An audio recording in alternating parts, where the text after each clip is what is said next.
पितर्यु परते तेन जननी ताडिता वृषम् क्वं वित्तं तिष्ठति ब्रूहि हनिष्यलत्तया न चेत् पितर्यो परते तेन।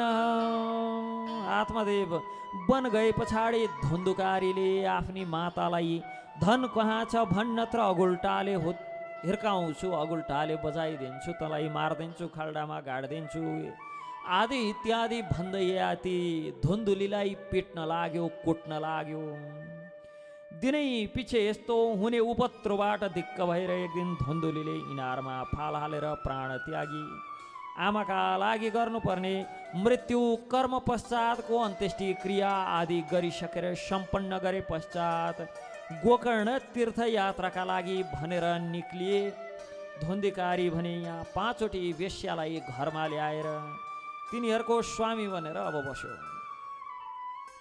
धुन्धुकारीको अर्थ नियन्त्रण बिनाको मन पनि हुन्छ। भक्त भागवतहरू, हामीले इतिहास पुराण पल्टाउँदाखेरि के बुझ्नुपर्छ भन्दा यो एक इतिहास पनि हो र सँगसँगै इतिहासबाट हाम्रो जीवनमा मेल खाने पाठ पनि हो। केवल इतिहास मात्र होइन। धुन्धुकारी इतिहासको एउटा पात्र हो भने धुन्धुकारी हाम्रो अनियन्त्रित मन पनि हो। यदि मन नियन्त्रित हुँदैन भने त्यो मनलाई धुन्धुकारी भनिन्छ। विवेकद्वारा नियन्त्रण गर्न सके मन गर्न सकेन भने मन धुन्धुकारी बन्छ। कुकर्म गर्ने धुन्धुकारी यही मन बन्छ। र ती धुन्धुकारीका 5 वेश्या पत्नी भनेका मनुष्यका 5वटा वासनाहरू हुन्। यो धुन्धुकारी र गोकर्णको जो प्रसङ्ग छ यो प्रसङ्ग इतिहास हो। इतिहास सँगसँगै हाम्रो जीवन पनि हो। इतिहासका घटनाहरू हाम्रा जीवनसँग प्रत्यक्ष रूपमा मेल खाने गर्छन्। कि धुन्धुकारी भनेर अनियन्त्रित मन जो कुकर्म कुमार्गमा लागेको मन छ त्यो पनि धुन्धुकारी हो। र यी 5 वेश्या पत्नीहरू जो धुन्धुकारीले 5 वेश्या पत्नीहरूलाई घरमा ल्याएर आफू स्वामी बनेर बस्यो। स्वामी के भन्ने सेवक बनेर बस्यो। तिनका लागि भनेर चोरी फट्याई लुटपाट डकैती आदि सबै गर्थ्यो। के को स्वामी? कस्तो स्वामी? जो आफ्ना इन्द्रियको समेत स्वामी हुन सक्दैन, बाँकी कसका स्वामी हुन्छ? जो आफ्ना अधीनमा छन्, चाहेमा अधीनस्थ गर्न सकिन्छ, तिनको स्वामी हुन नसक्ने लघु पुरुषहरू सबका स्वामी पल्टेर बसेका छन्। पुरुष त इन्द्रिय संयमित गर्ने पो पुरुष त इन्द्रियको वशमा भएकाहरू लघु पुरुष। दीर्घ पुरुष भनेका महापुरुषहरू। यी चाहिँ लघु पुरुष भनेका पुरुषै भन्न पनि नसुहाउने, किनभने इन्द्रिय अधीनमा छैनन्। जसका इन्द्रिय मन अधीनमा छैनन् त्यो लघु पुरुष। केवल शरीर मात्र भएर पुरुष कहाँ हुन पाइन्छ? इन्द्रिय पनि त अधीनमा हुनु पर्यो। र 5 ती वेश्या पत्नीहरू भनेका मनुष्यका 5 वासना। वासनाका स्रोतहरू आँखा। व्यक्तिलाई कुमार्गमा लगाउने पहिलो स्रोत आँखा। केही देखेपछि टक्क आँखा लगाइहाल्यो, मन बिग्रिहाल्यो। धुन्धुकारीका प्रथम पत्नी, आजकलका धुन्धुकारीहरूकै प्रथम पत्नी। अनि नाक, कान, जिब्रो, शिश्नेन्द्रिय, यी 5 वासनाका स्रोतहरू। यिनीहरूले के गर्दा आफूलाई आनन्द प्राप्त हुन्छ? अनियन्त्रित मनलाई त्यतैतिर तान्छन्। श्रीमद् भगवत गीतामा प्रसङ्ग आउँछ जहाँ पञ्चेन्द्रियलाई 5वटा घोडा भनिएको छ। अनि मनलाई लगाम भनिएको छ। विवेक बुद्धिलाई सारथी बनिएको छ। बुद्धिको सारथीले मन रूपी लगाम लगाएर ती 5वटा इन्द्रिय रूपी घोडालाई जसले अधीनस्थ वशमा गर्न सक्छ त्यो व्यक्ति वास्तवमा मनुष्य हो। अन्यथा जो 5 वासनाको वशमा परेर भौतारिन्छ त्यो धुन्धुकारी समान हो, नर पिचास हो। नरको शरीरमा पिचास नै हो त्यो।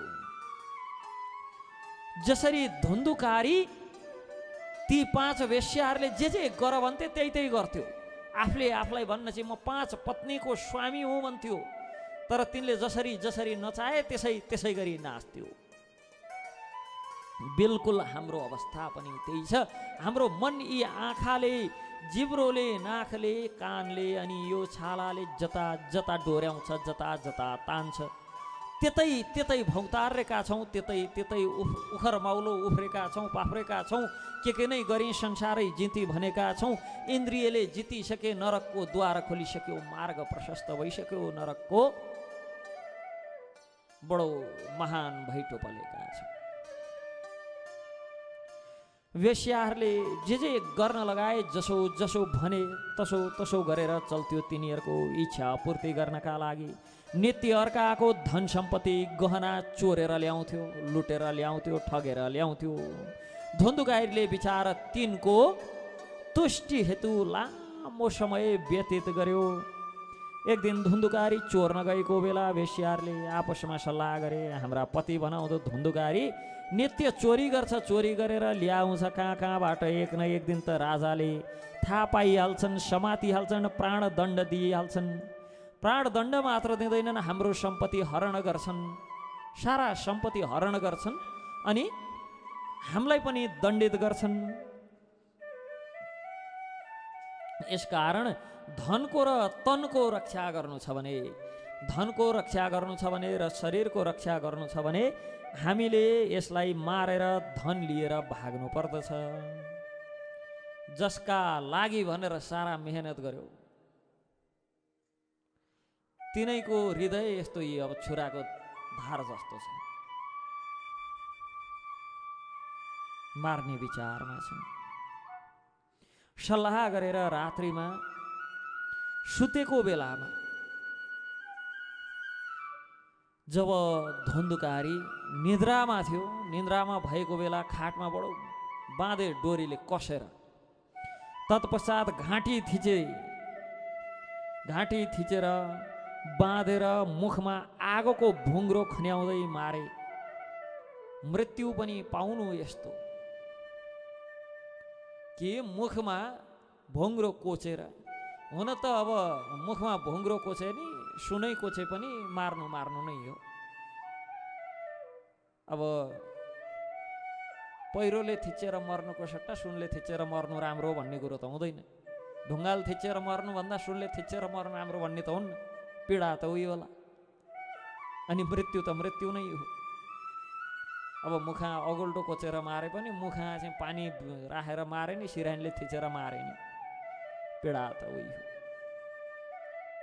सुतेको बेला धुन्धुकारीको घाँटीमा डोरीले बाँधेर मुखमा आगोको भुङ्ग्रो खन्याएर मारे। लासलाई आँगनमा गाडेर खाल्डो खनेर भरको सम्पत्ति लिएर भागे। यता धुन्धुकारीको आत्मा आफूले शरीरमा वास गर्दाखेरि गरेका पाप कर्मका कारण प्रेत बनेर वायु रूपमा विचरण गर्न लाग्यो, घुम्न लाग्यो। कहीँ कतै कुनै प्रकारको आश्रय पाएन। आश्रय पाउने खालको कर्म गरेको भए पो आश्रय पाउँछ।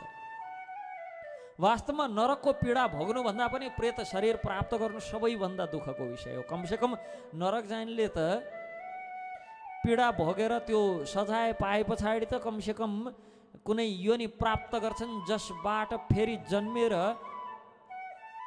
आफ्नो कर्म अनुसारको फल भोग्दै भोग्दै भोग्दै भोग्दै फेरि मनुष्य शरीर प्राप्त गर्न सक्छन्। तर प्रेत योनि कुनै आश्रय प्राप्त हुँदैन।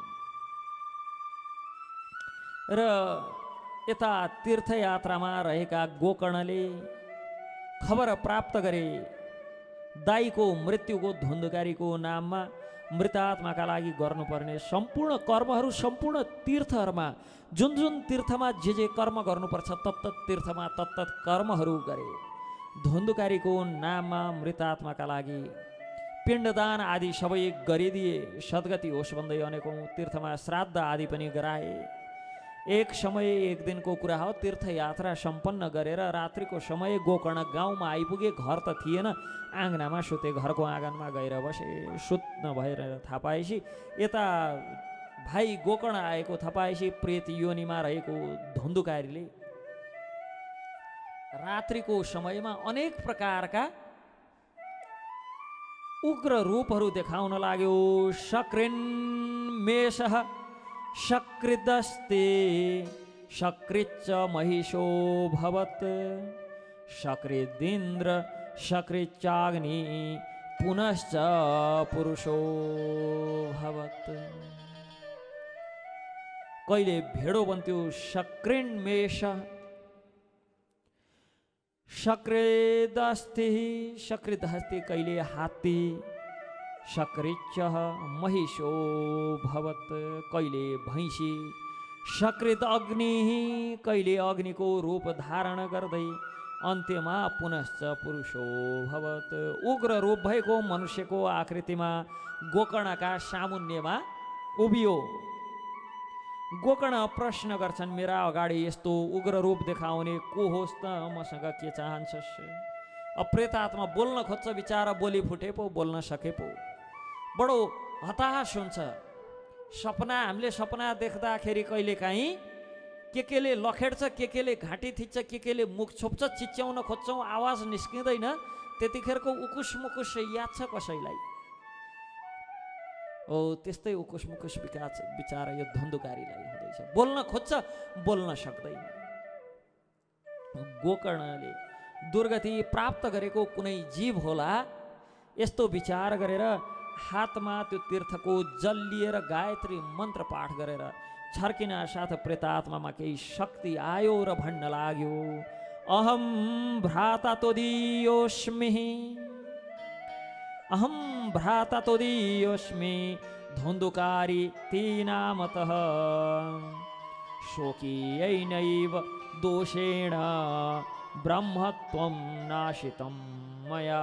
अहम भ्राता तोदीयोस्मि, धुन्धुकारी नाम इति, म धुन्धुकारी नाम गरेको तिम्रो भाइ हुँ, म तिम्रो दाई हुँ। हे भाइ, मैले ब्राह्मणत्व नष्ट गर्ने अनेकौँ कुकर्म गरेका कारण, जसका लागि भनेर भाग दौड मरिमेटी गरे तिनै स्त्रीहरूले मेरो घाँटी थिचेर मलाई खाटमा बाँधेर मुखमा कोइला, चिसा कोइला हैनन्, ती आगो बलि राखेका प्रज्वलित कोइलाहरू मुखमा खन्याएर अनि आगो दन्दन बलेको अगुल्टो कोचेर मलाई मारे। अहिले म प्रेत भएर घुमिराखेको छु, तिमी बाहेक मेरो उद्धार गर्ने अरू कोही छैनन्, मेरो उद्धार गर। गोकर्ण बरु आश्चर्यचकित भए। मैले तिम्रो मुक्तिका लागि भनेर गया आदि अनेकौँ तीर्थमा श्राद्ध गरिदिएको छु, फेरि पनि किन उद्धार भएन भन्दा धुन्धुकारी, हे भाइ, या श्राद्ध सतेन अपि मुक्तिर्मे न भविष्यति। यस्ता गया आदि तीर्थमा त एउटा होइन, सयौँ य श्राद्ध सतेनापि, सयौँ गर्नाले पनि मेरो मुक्ति हुँदैन। मुक्तिर्मे न भविष्यति, यसबाट मेरो मुक्ति नै छैन। गयाको श्राद्धले पनि मेरो मुक्ति हुन सक्दैन, गयाको श्राद्धले पनि म मुक्त हुन सक्दिनँ। यसका लागि अरू कुनै उपाय गर, अन्य कुनै उपाय लगाऊ। गोकर्ण भन्छन्, प्रेतात्मा, म तिम्रो मुक्तिका लागि कुनै उपाय निकालौँ, अहिले यहाँबाट जाऊ तिमी भने पछाडि गोकर्णको कुराले ढुक्काउँदै धुन्धुकारी अलप भयो। बिहान गोकर्ण आएको सुनेर सारा गाउँलेहरू भेला भए। गोकर्णले रात्रिको घटना सुनाउँदै अब सोध्न लाग्यो, मेरा दाई धुन्धुकारीको कसरी उद्धार होला त? के गरेर तिनको उद्धार गर्न सकिएला। सबैका बीचमा प्रेत आत्माको उद्धार बारेमा विचार विमर्श हुँदा विद्वानहरूले अनेकौँ शास्त्र हेरे कुनै उपाय निकाल्न नसके पछाडि अन्तमा गोकर्णले आफ्नो तपस्याको बलले सूर्यको गति रोकेर सूर्यलाई प्रश्न गरे कि धुन्धुकारीको उद्धार कसरी होला। तपस्वीहरू बडा गजबका हुन्थे।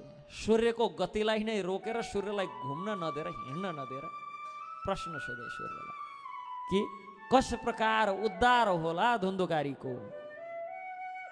तब सूर्य भन्नुहुन्छ श्रीमद् भागवतान मुक्ति सप्ताहम वाचनम कुरु। श्रीमद् भागवतान मुक्ति सप्ताहम वाचनम कुरु। श्रीमद् भागवतको यजन गर्नाले सबै किसिमका प्रेत आत्माको उद्धार हुन्छ धुन्धुकारीको मुक्तिका लागि सप्ताह विधानले भागवत गर्नु। सूर्यनारायणको सल्लाह अनुसार प्रेतात्मा मुक्तिको सङ्कल्प गरेर गोकर्णले भागवत आरम्भ गरे। वैष्णव ब्राह्मणलाई मुख्य यजमान बनाएर वाचकको रूपमा आफै व्यासासीन भएर सारा गाउँलेहरू कथा सुन्न भनेर उपस्थित भए।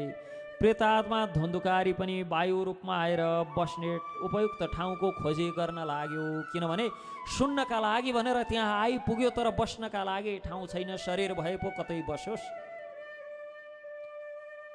वायु स्वरूपमा छ र वायुको स्वरूपभूत अवस्था के हो? बहनु बग्नु। अब बस्ने ठाउँ छैन, कहाँ बस्ने कसरी सुन्ने। फेदमा सानो प्वाल परेको 7 आँखला भएको एउटा बाँस कथास्थलमा लडिराखेको देख्यो। त्यही प्वालभित्र छिरेर स्थिरपूर्वक कथा सुन्न लाग्यो। पहिलो दिनको कथा समाप्त हुँदा सारा त्यहाँ उपस्थित जनसमुदायले देख्दै गर्दा बाँसको आँखलो बडो गडगडाट गर्दै फुट्यो। अनि दोस्रो दिनको कथामा दोस्रो आँखलो पड्क्यो। एक एक गरेर 7 दिनमा बाँसका 7 आँखला फुटे। एक बारमा गरेको पाप एक दिनको कथाले गर्दै गर्दै त्यो 7 दिनको कथाले समस्त पापहरूबाट मुक्त भएर दिव्य रूप धारण गरेर बाँसबाट बाहिर आयो। सबै बडो आश्चर्यचकित भएर दिव्य रूपधारी धुन्धुकारीतर्फ हेर्छन्। भागवत श्रवणले पाप मुक्त बनेको धुन्धुकारी गोकर्णतर्फ हेरेर प्रार्थना गर्छ। धन्या भागवती वार्ता प्रेत पीडा विनाशिनी सप्ताहोपि तथा धन्य कृष्ण लोक फलप्रदः। धन्या भागवती वार्ता, धन्य छ यो भागवत। प्रेत पीडा विनाशिनी, प्रेत योनिमा भएको पीडा विनाश भयो। सप्ताहोपि तथा धन्य, सप्ताह विधान धन्य छ। कृष्ण लोक फल प्रद, म जस्तो धुन्धुकारीलाई पनि कृष्णको लोक फल प्रदान गर्ने भागवत धन्य छ। हे भाइ, तिमीले कृपा गरेर मलाई प्रेत योनिबाट मुक्त गरायो, प्रेत पीडा नाश गराएर श्रीकृष्णको प्राप्ति गराउने भागवत धन्य छ। जय होस् यस्तो श्रीमद् भागवत महापुराणको। जसरी आगोले चिसो सुकेको सानो ठुलो नभनिकन सबै किसिमका काठलाई जलाएर खरानी बनाउँछ, त्यसै गरी भागवतले सबै पाप नाश गराएर अन्तमा मुक्ति दिलाइदिन्छ। यस्तो भागवत धन्य छ। यसरी दिव्य स्वरूप धारण गरेको दिव्य रूपधारी धुन्धुकारीले भागवतको महिमाको गान गर्दै थियो। तत्क्षण भगवान विष्णुका पार्षदले त्यहाँ आएर विमानमा राखेर त्यो धुन्धुकारीलाई वैकुण्ठ लान लागे। यो देखेर, यस्तो दृश्य देखे पछाडि गोकर्ण बडो आश्चर्यचकित भए। चकित भएर अचम्मित भएर प्रश्न गर्छन्, हे पार्षदगण हो, विष्णु पार्षद हो, हे विष्णु पार्षद हो, यहाँ भएका सबैले भागवत सुनेका छन्, अरूलाई छाडेर धुन्धुकारीलाई मात्र किन लैजाँदैछौ? फल किन यस्तो विभेद? सबैले समान वातावरणमा समअवस्थामा रहेर सुन्दाखेरि पनि फलमा यस्तो विभेद किन भयो भन्दा विष्णु पार्षद भन्छन्, हे गोकर्ण कथा त सबैले सुने, तर धुन्धुकारीले झैँ सुनेर चिन्तन र मनन गरेनन्। हाम्रो आजकालको कथा सुनाइ यस्तै छ। कथा सुन्न भनेर बस्छौँ, बिचबिचमा झाँकी साँकी भनन् भने निदाइदिन्छौँ, बिचबिचमा उफ्री पाफ्री गर्न पानौँ भने, डाङडाङ डुङडुङ आवाज सुन्न पानौँ भने निदाइदिन्छौँ, निदानौँ भने पनि छेउमा बसेर कुरा काट्छौँ। कति बोल्न सकेका थाक्दैनन् कि क्या हो, एकछिन त चुप लाग्दै हुन्थ्यो भन्छौँ। अनि त्यतिले पनि पुगेन भने कसका भैँसीले पाडो पायो, कसका भैँसीले पाडी पाइनका सम्मका गफ त्यहीँ बसेर गर्न भ्याउँछौँ। अनि फेरि पनि भन्छौँ यत्रो भागवत गरेर, भागवत अनुष्ठानमा बसेर पनि किन मलाई चाहिँ यस्तो दुर्गति प्राप्त भएको हो, मैले किन फल प्राप्त नगरेको हो भन्न पनि छोड्दैनौँ। धुन्धुकारीको जस्तो हुनु पर्यो नि हाम्रो पनि चेत। स्थिति धुन्धुकारीको जस्तो हुनु परेन, तर चेतना चाहिँ धुन्धुकारीको जस्तो हुनु पर्यो, चिन्तन धुन्धुकारीको जस्तो हुनु पर्यो। कथा सबैले सुने तर धुन्धुकारी झैँ चिन्तन र मनन नगरेका कारण फलमा भेद भएको हो। भागवत सुनेपछि मनन चिन्तन र पालन गर्ने दृढ सङ्कल्प पनि हुनु पर्यो। कथा सुन्ने केवल सुन्नका लागि होइन, कथा सुन्ने परमार्थ प्राप्त गर्नका लागि हो, श्रीकृष्ण प्रेम प्राप्त गर्नका लागि हो। सुन्नका लागि मात्र कथा सुन्ने नै, समाचार सुन्ने जस्तो होइन नि यो। सुन्यो बिर्स्यो सक्यो, कठै विचार भनो सक्यो। भागवत सुने पछाडि मनन चिन्तन र पालनको सङ्कल्प गर्नुपर्छ। धुन्धुकारी एकाग्र बनेर दिनभर कथा सुन्थ्यो, कथा समाप्तिपछि सुनेका कुरालाई मनमा गुन्थ्यो, आफूले पहिले गरेका पापका लागि भगवानसँग क्षमा माग्थ्यो, पश्चाताप गर्थ्यो, प्रयाश्चित गर्थ्यो। यसै कारणले सारा पाप पखालिएर, सारा पाप र पुण्य दुवै पखालिए, केवल प्रेम बाँकी रह्यो, वैकुण्ठ प्राप्तिका लागि योग्य भयो। यसै गरेर हामीले पनि एकाग्र बनेर कथा सुन्यौँ भने सबैले वैकुण्ठ प्राप्त गर्न सक्दछौँ। गोकर्णसँग यति भनेर विष्णु पार्षदहरूले दिव्य रूप धारण गरेको धुन्धुकारीलाई लिएर अब वैकुण्ठतर्फ लागे। यस पछाडि श्रवण महिमा सुने पछाडि श्रावणको महिना पारेर गोकर्णले फेरि भागवत वाचन गरे। सबै गाउँलेले एकाग्र बनेर श्रवण गरे। श्रवण गरेका कुरालाई मनन गरे। फलस्वरूप कथा समाप्ति हुने दिन स्वयं भगवान त्यहाँ आएर दर्शन दिनुभयो। सबै हर्षले गदगद हुँदै भागवत र भगवानको जय जयकार गर्छन्। भगवानले सबैलाई आफ्नो धाम पठाउनुभयो र गोकर्णलाई स्वधाम गोलोकधाम लिएर जानुभयो। त्यहाँ कुकुर बिरालादेखि लिएर सबै पशुपक्षी आदिसम्मले परम पद प्राप्त गरे। यस प्रकार भागवत श्रवण गरेर धुन्धुकारी जस्ता प्रेतात्माको त उद्धार भयो भने जसले आफ्नो शरीरमा प्राण रहँदै भक्तिपूर्वक भागवतको श्रवण गर्छन् भने तिनीहरूलाई भगवानले के पो नदिनुहोला र। यथा सूर्यस्य सोमस्य सिद्धानां च गतिः कदा तं लोकं हि गतास्ते तु श्रीमद्भागवत श्रवात्। यथा सूर्यस्य सोमस्य, जबसम्म यो लोकमा सूर्य र सोम रहन्छन्, सिद्धानां न गति कदा, जहाँ सिद्धहरूको पनि गति पुग्दैन, पहुँच पुग्दैन, तम लोकम हि गतास्ते तु श्रीमद् भागवत श्रवात्। जबसम्म लोकमा सूर्य र चन्द्र एवं सिद्धहरूको पनि पहुँच जहाँ पुग्दैन, जुन लोकमा, त्यस्ता लोक भागवत श्रवण गर्नाले सहजतापूर्वक प्राप्त हुन्छ। यस प्रकार भागवत महात्म्यको सम्बन्धमा चर्चा गर्दै तत्पश्चात चार कुमार आदि नारदलाई भागवत कथा श्रवणको विधि विधान चर्चा गर्नुहुन्छ। अथ ते सम्प्रवृच्छाम सप्ताह श्रवणे विधिम। कि सप्ताह श्रवणको विधि बताउँदै भन्नुहुन्छ। सदा सेव्या श्रीमद्भागवती कथा यस्या श्रवणमात्रेण हरिश्चित्तं समाश्रयेत् दीनानां नियमो नास्ति सर्वदा श्रवणं मतम्। सदा सेव्या श्रीमद्भागवती कथा जुनसुकै महिना जुनसुकै बार जुनसुकै तिथि कथा सदा सेव्या श्रीमद्भागवती कथा श्रीमद्भागवत कथाको सदा श्रवण गर्नुपर्छ, सेवन गर्नुपर्छ। यस्या श्रवण मात्रेण हरिश्चित्तं समाश्रयेत् दीनानां नियमो नास्ति सर्वदा श्रवणं मतम्। कथा दीनानां नियमो नास्ति, कुनै दिन आदिको नियम नास्ति, कुनै प्रकारका नियम छैनन्। सर्वदा श्रवणं मतम्। सदा सर्वदा नै श्रीमद्भागवतको श्रवण गर्नुपर्छ। व्रतीले कथाका प्रेमी भक्तहरूलाई सहायक बनाएर कथा गराउनु पर्दछ। एउटा विवाहमा जति धन खर्च हुन्छ कथाका लागि त्यति नै धनको प्रबन्ध गर्नु उत्तम मानिन्छ।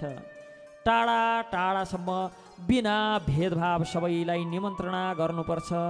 भगवानका भक्त वैष्णवहरू कोही नछुटुन् यस कुराको विशेष ख्याल गर्नुपर्छ।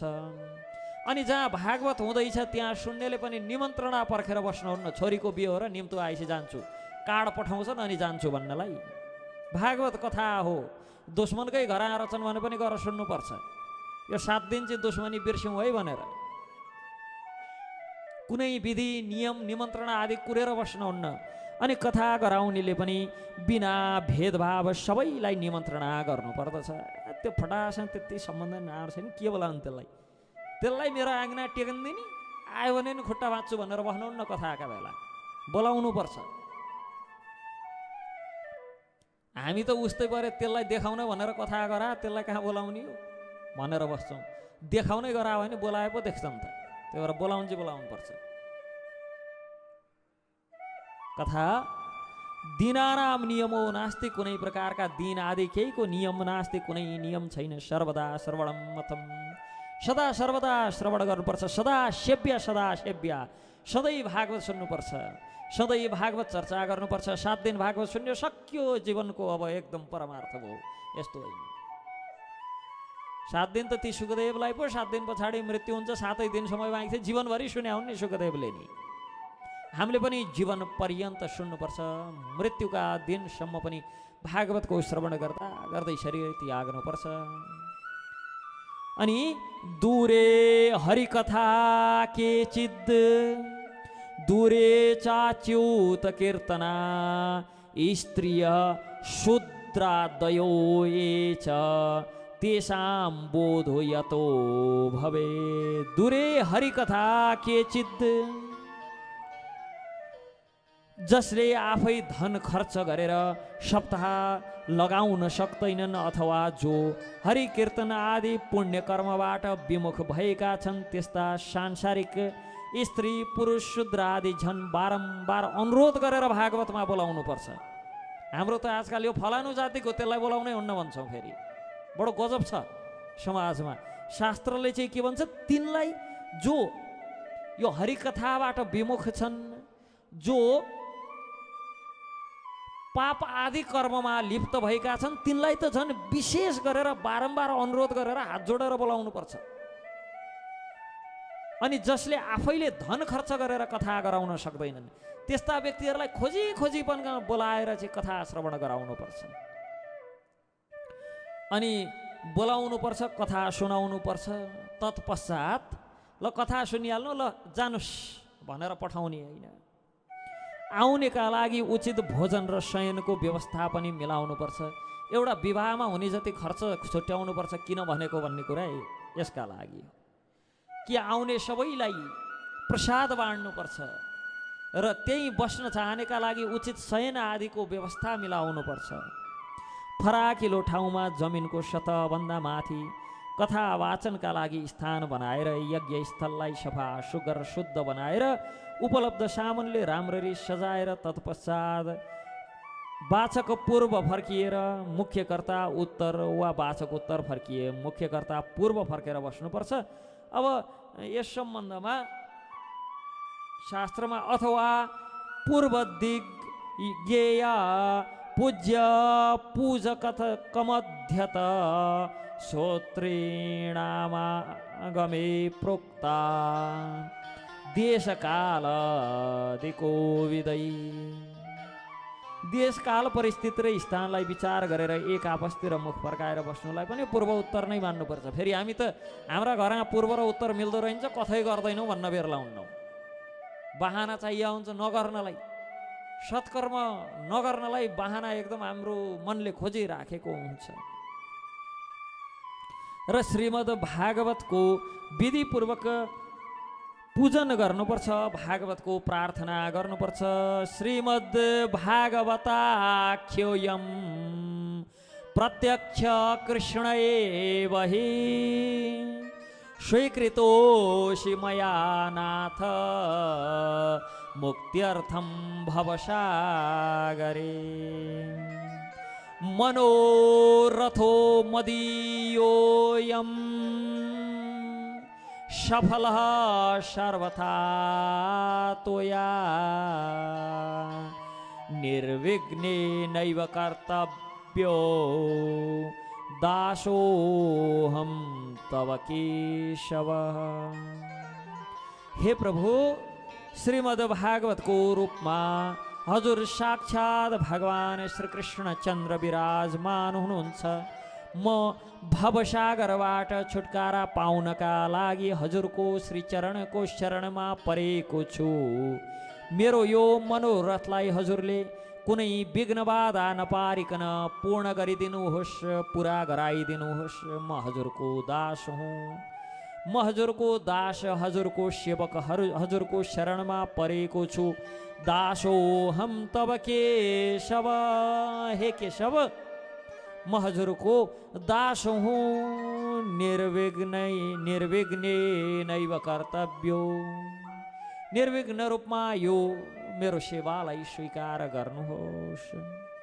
यस प्रकार प्रार्थना गरेर तत्पश्चात कथा व्यासको पनि पूजा गर्नुपर्छ। सुख रूप प्रबोधज्ञ सर्वशास्त्र विशारद एतत् कथा प्रकाशेन मदज्ञानं विनाशय। हे प्रभु, हजुर सम्पूर्ण शास्त्रका ज्ञाता सुख स्वरूप हुनुहुन्छ। हजुरले भागवत सुनाएर मेरो अज्ञान मद अज्ञानम विनाशय। यो कथाको यतत् कथा प्रकाशेन, कथाको प्रकाशद्वारा मद अज्ञानम विनाशय, मेरो अज्ञानलाई विनाश गरिदिनुहोस्। यस प्रकार प्रार्थना गर्नुपर्छ र तत्पश्चात 7 दिनसम्म बडो नियममा बस्नुपर्छ। मलमूत्रको वेग तथा मन एवं इन्द्रियको चञ्चलतालाई बसमा राखेर शरीरमा कुनै बाधा पर्दैन भने नखाइकनै नभएदेखि घिउ, दुध, फलफुल आदि अथवा एक समय हविष्यान्न भोजन गरेर अनि नखाइकन बस्दाखेरि विघ्न आउने भए शुद्ध र पवित्र भोजन जो भगवान विष्णुको प्रसादलाई लिएर नियमका रूपमा तिनै कुराहरू मात्र लिने जसले कथा श्रवणमा सहयोग पुर्याओस्। नियम के छ? नियम केही पनि छैन। जसरी सुन्दा अनुकूल हुन्छ त्यसै गरी सुन्नु नै नियम हो। पलेटी कसेर बसेर सुन्दा एकदम मनन हुन्छ भने पलेटी कसेर बस्ने, खुट्टा पसारेर बस्दा मनन गर्न सहज हुन्छ भने खुट्टा पसारेर बस्ने, कुर्सीमा बस्दा ठिक हुन्छ कुर्सीमा बस्ने, भैँमा बस्दा ठिक हुन्छ भैँमा बस्ने। तर कथा सुन्ने र त्यसलाई जीवनमा उतार्ने नियम त्यति हो। हामी त फेरि घरमा कथा गराउँछौँ, लगाउँछौँ, नियम यस्ता यस्ता आफै बनाउँछौँ, कथा केही पनि सुन्दैन। कथा लगाउने, कथा सुन्नका लागि। नन्दकिशोर प्रभुजीले एकपटक सुनाउनुहुन्थ्यो कि आजकल घर घरमा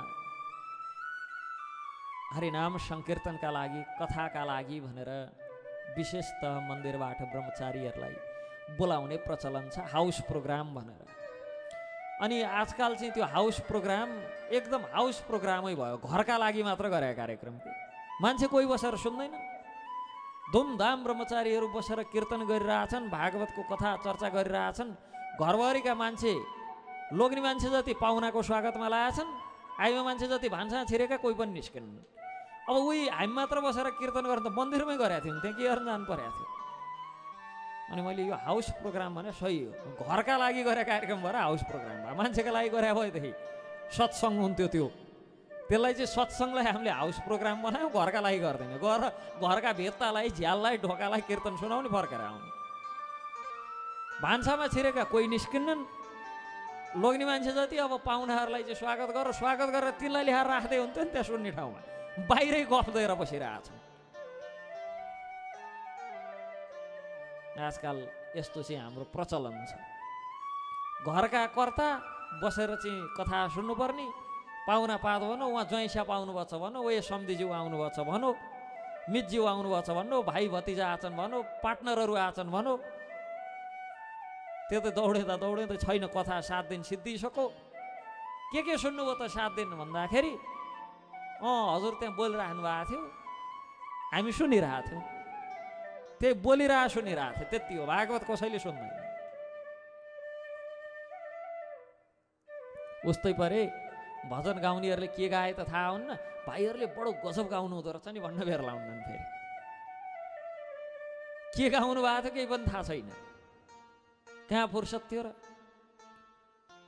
अन्तिम दिन अब व्यासको सम्मानमा 2 शब्द बोल्छन्, बडो मलाई हाँस उठ्छ त्यतिखेर। कथामा भनेका कुरा केही पनि भन्दैनन्,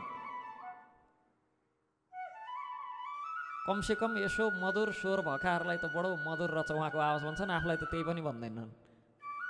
भयो पो भन्ने, अब बाँकी कथा त सुनेकै हुन्न, के भन्ने। 20-22 वटा कथा गर्दाखेरि 5-7 ठाउँमा एउटै कम्प्लिमेन्ट पाएको छु। 5-7 घन्टा बसेर बोल्न सक्नुहुँदो रहेछ हजुरको ऊर्जा भन्छन् भने। 5-7 घन्टा बसेर बोले उही घन्टा हेरेर बस्दा रहेछन्। कति घन्टा बोल्छन् यिनले भनेर के बोल्छन् सुन्दा रहन्छन्।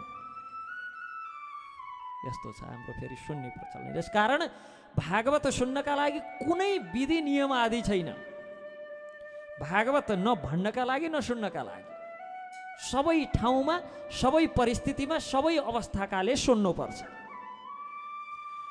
तत्पश्चात कुनै पनि नियमले कथामा विघ्न आउने भयो भनेदेखि त्यस्ता नियम पटक्कै लिन हुँदैन।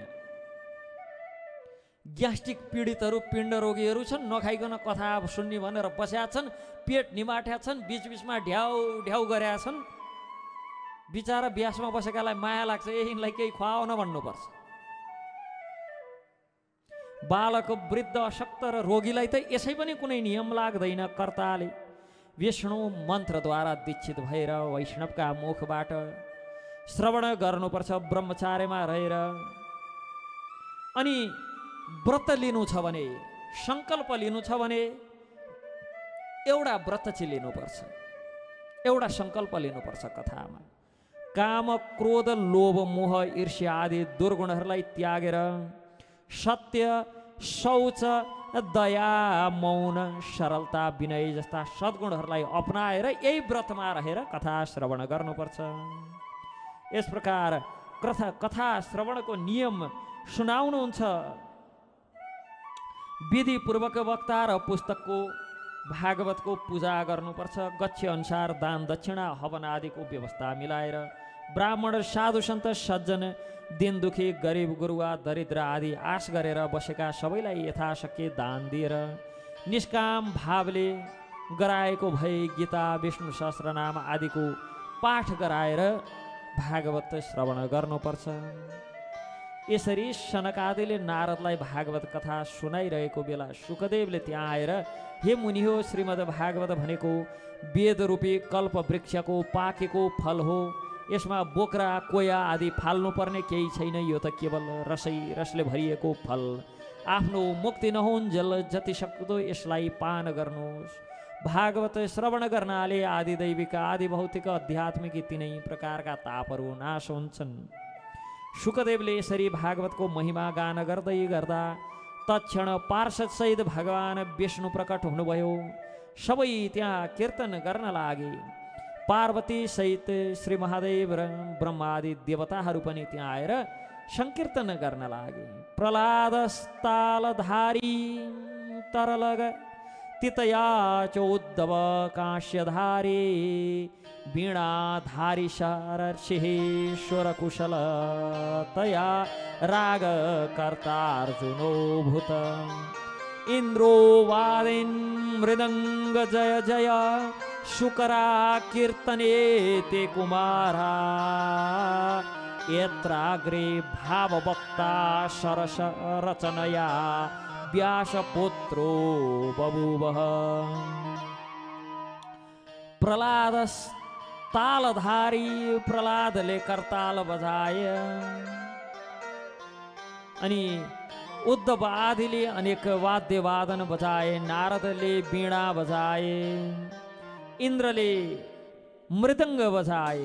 इंद्रो वादिन मृदंगम इंद्रले मृदंग बजाए। इस प्रकार कीर्तनो ते कुमारा यसरी कीर्तन गर्दै भक्ति ज्ञान वैराग्यले युक्त भएर सबै नाच्न लागे।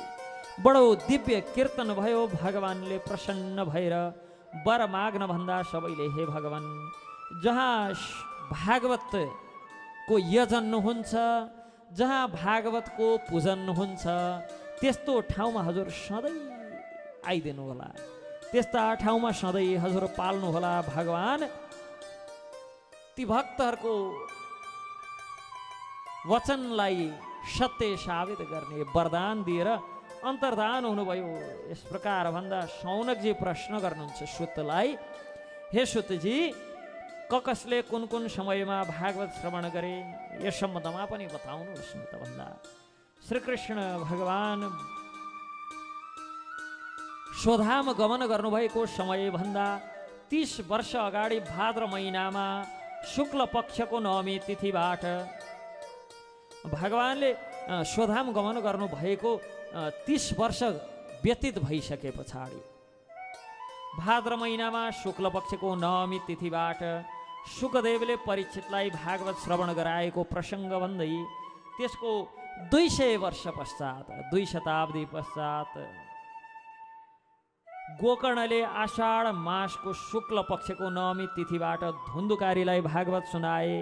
अनि त्यसको 30 वर्ष व्यतीत भए पछाडि कार्तिक महिनाको शुक्ल पक्षको नवमीबाट सनक आदिले नारद मुनिलाई भागवत सुनाएका थिए। हे शौनकजी असारे संसारे विषय विषय संगाकुल धिय क्षेणार्थम क्षेमार्थम पिबत शुक गाथा तुलसुधाम किमर्थम व्यर्थम भो व्रजतः कुपथे कुत्सित कथे परीक्षित साक्षी यश्रवण गतम मोक्त्यनोक्ति कथने। असार संसारमा विषय रूपी विषको दावा नलबाट झलिरहेका मनुष्यहरूले आफ्नो कल्याणका लागि आधा क्षण मात्र भए पनि भागवत सुन्नुपर्छ, भागवतको श्रवण गर्नुपर्छ। भागवतलाई छाडेर अन्य ग्रन्थहरू सुन्दा बडो राम्रो लाग्लान्, कानलाई बडो मधुर लाग्लान्, तर वाञ्छित फल प्राप्त गर्न सकिन्न। आफ्नो मुक्तिका लागि मनुष्यले भागवतको शरण लिनु र हरिनाम संकीर्तन गर्नु बाहेक अरू कुनै उपाय छैन। राजा परीक्षित यसको उदाहरण हुनु